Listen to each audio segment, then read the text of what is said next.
बहुत ही शानदार, सही समय है, सही वक्त पे, एकदम सही डेट पे प्रोग्राम शुरू हुआ है। कौन सी आजादी? राजनीतिक आजादी, उसके बाद आर्थिक आजादी। और आज मैं एक नया नारा देता हूं आपको, मैं सीख करके आया हूं। हमारे गुरुदेव टीसी छाबड़ा जी बोलते हैं, आर्थिक आजादी नहीं, अब मानसिक आजादी।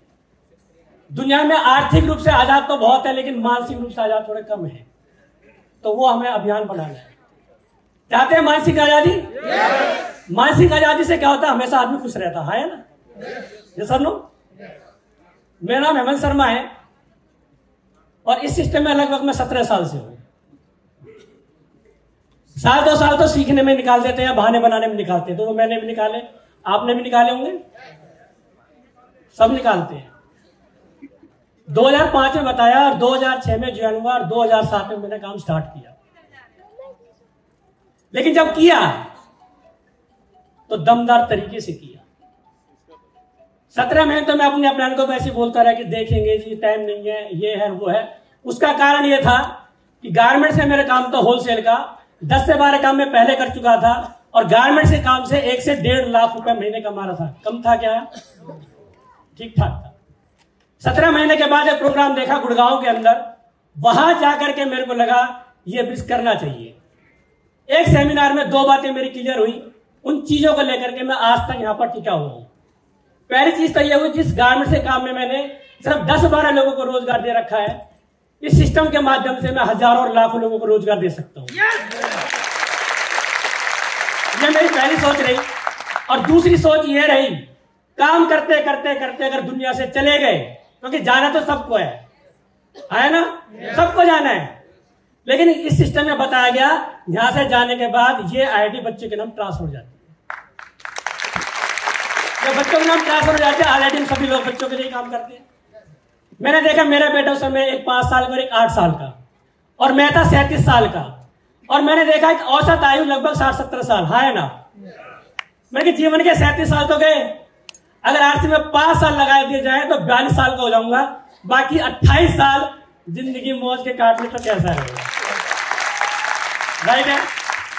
तो मैंने उस काम को छोड़ा।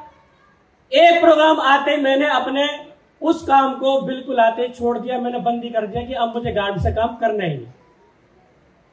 उस समय लोगों को वो गलती लगा होगा, लेकिन मैंने डिसीजन कर लिया कि ये मुझे करना है तो करना है। आते मैंने वो काम बंद किया और फिर घर वालों ने रोका ही होगा, परिवार वालों ने रोका ही होगा। 1.5 लाख से सीधा 0, काम बंद, पैसा बंद। और मैं सोचता था कि वहां पर एक शब्द सुन के आया था, रॉयल्टी अचीवर। और रॉयल्टी अचीवर का मतलब होता है 20-25 हजार रुपए। रॉयल्टी का मतलब होता है कि पीढ़ी दर पीढ़ी पैसा आना। बड़े जोश में था कि रॉयल्टी तो मैं 3 महीने में कर दूंगा। कितने सोचते हैं ऐसे लोग? 3 महीने में रॉयल्टी कर लूंगा। पहले महीने के अंदर जो मैंने बिल सबमिट किया वो था 40,000 का। दूसरे महीने में जो बिल किया वो 70,000 का। जैसे नेक्स्ट मंथ आया तो मैंने देखा मेरे बिल तो 0 हो गया। बिल 0 हो गया तो मैंने कहा मेरा बिल 0 कैसा हो गया? ये तो हर महीने करते हैं तो हर महीने बिल 0 होता है। ओहो, गड़बड़ हो गई। मैं सोच रहा था 40,000 तो ये हो गया, 70,000 ये हो गया, 40 से 70 एक 15 और एक 15 अब कर दूंगा। ऐसे करके टोटल मिला लिया 5 लाख का बिजनेस। बस जब भी तो छोड़ा था कि मैंने 5 लाख का बिजनेस तो मैं खड़ा कर दूंगा। उसके बाद जो कहानी शुरू हुई वो आज मैं आपके बीच में 10 मिनट में शेयर करने वाला हूं। जब एक बार डिसीजन ले लिया करना है तो करना है, क्योंकि सिस्टम सबके साथ एक जैसा ही होता है ना। तो मेरा पहला चेक 638 का आया। अब 1.5 लाख रुपए कमाने वाले का 638 रुपए का चेक आए। बच्चों को पाल सकता है क्या? नहीं। काम बंद कर दिया तो पुराने वाले जिनसे हमने उधार लेना देना कर रखा था। बिजनेस में क्या होता है, किसी से ले रखा होगा, किसी को देना भी है ना। अब जिनसे मैंने ले रखा था वो मेरे घर के आगे आगे खड़े हो जाते हैं। 2 मैं उनको एक बात बोलते, मैं बहुत शानदार कंसेप्ट कर रहा हूं, हमें उससे मतलब नहीं, हमारे तो पैसे से मतलब है। अरे तू मेरे एक बार सुन तो ले, मैं उनको बैठ के प्लान दिखाता और वो बाहर खड़े होकर के जोर जोर से चिल्लाते हमारा पैसा दे। बहुत भयानक सीन था। इज्जत बड़ी मुश्किल से कमाई जाती है और भाग वो तार तार हो रही थी। मैं उनको प्लान दिखा रहा था कि एक बार मेरे सिस्टम खड़ा कर देता हूं, सबके पैसा दूंगा। धीरे धीरे फिर शुरू किया, बढ़ता चला गया। वो जिन्हें कुछ कहना था वो कहते चले गए। नौबत यहां तक आ गई, हाँ, घर के सारे हालात बिगड़ गए, लेकिन एक चीज नहीं बिगड़ी, मेरे अंदर का हौसला, जुनून, वो पागलपन कि मैं यहां पर करके जाऊंगा, छोड़ूंगा नहीं, करूंगा, हर हाल में करूंगा, कुछ भी हो जाए, कुछ भी हो जाए मैं करूंगा। कभी स्कूल से वो फोन आते कि बच्चों के भैया फीस नहीं भरी, तुम्हारे बच्चे का नाम काट दिया जाएगा। मैं बोलता था काट दे, जैसे इतनी दुनिया में अनपढ़ लोग घूम रहे हैं, दो और से आए ना। हम पढ़े जैसे लोगों ने क्या पढ़ लिया, अभी भी लोग बेरोजगार है ना। सिलसिला चलता रहा और ऐसे ऐसे वक्त मैंने देखे। मेरे घर पे सिस्टर आई, भतीजी आती, उस समय उनको देने के लिए मेरे पास कुछ नहीं होता। होता है ऐसा कई बार, मैं वो बांध रही और मैं उनको कुछ दे नहीं पा रहा, क्योंकि उस तरह में मेरी इतनी इनकम। मैं बहुत जोर जोर के रोया कि बहन ऐसी ऐसी बात है, तो उनके लिए हम लेने तो नहीं आते, मांगने थोड़ी नहीं आते, जब तेरे पास हो जाए तब दे देना। लेकिन अंदर से इतना रोना आता था, बहुत भयंकर, मैं चिल्ला चिल्ला कर रोता भी था कि कैसी सिचुएशन आ गई। पर एक दिन तेरा भाई नाम करेगा हिंदुस्तान में, रुकेगा नहीं। हालात यह हुई कि मैं आधी आधी किलो पन्नी की में आटा लेके आता। आधी किलो कितना होता है, कितना होता है आधी किलो? कितना तो हम ऐसी चुटकियों में कहना चीटों को डाल देते हैं। जब वो लेके आता था, वो एक अंदर उत्साह रहता था कि कोई बात नहीं, ऐसे दिन हमेशा नहीं होते। लाने में डर लगता था कि यार कोई आधी किलो भी लेता है क्या। वो भी किया। एक छोटी सी किचन, उसमें हमारा खाना पीना भी और उसी में हमें नहाना धोना भी, सब छीन लिया गया। बहुत कुछ हुआ, बहुत कुछ।